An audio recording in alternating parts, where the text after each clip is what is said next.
ମତେ ମୋ ନାଁ ଦେଇଥିଲେ ବାପା, ମୋ ଅଜା ଦେଇଥିଲେ ଷଣ୍ଢ।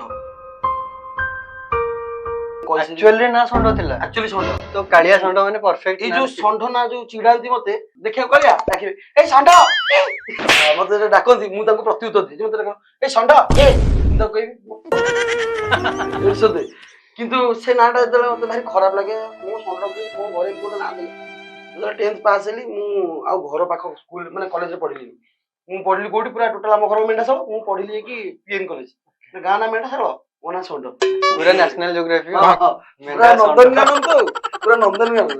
ଯେତେବେଳେ ଖୋର୍ଦ୍ଧା ଗଲି, ଖୋର୍ଦ୍ଧା ଫାର୍ଷ୍ଟ ଇୟର ଯେତେବେଳେ ପଢିଲି ମୋ ପାଖରେ କେହି ମୋ ଗାଁ ପିଲା ପଢୁନଥିଲେ। ତ ମୋ ନାଁ ସେଠି ଦେଇଥିଲା କଣ ସିପୁନ। ସାଙ୍ଗମାନେ ସିପୁନ କଲେଜ ଯେତେବେଳେ ଗଲି ସବୁ ସାଙ୍ଗମାନଙ୍କୁ କହିଥିଲି କି ମୋ ନାଁ ସିପୁନ। ତ ସେମାନେ କହିଲେ ସିପୁନ ଆସୁନୁ ଟିକେ ଖଟିଆଡେ ଯିବା, ସିପୁନ ଆସୁନୁ ଟିକେ ମନୋହର କ୍ୟାଣ୍ଟିନ କୁ ଯିବା, ସିପୁନ ସିପୁନ ମାନେ ସିପୁନ କଳିଆ କାଳିଆ ଲାଗି ଗୋଟେ ନାଁ ଥିଲା ସିପୁନ।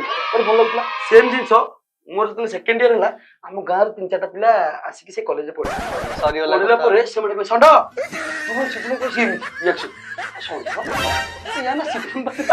ଷଣ୍ଢ କଣ ଆରେ ୟାର ଷଣ୍ଢରେ ଏ ସାରା କାଳିଆ ଷଣ୍ଢ ନାଁକୁ ଲୁଚେଇକି ସିପୁନ ଦଉଥିଲା। ଗାଁ ପିଲା ଆସିକି କହିଲେ ଷଣ୍ଢ ତା ନାଁ ଗଲା।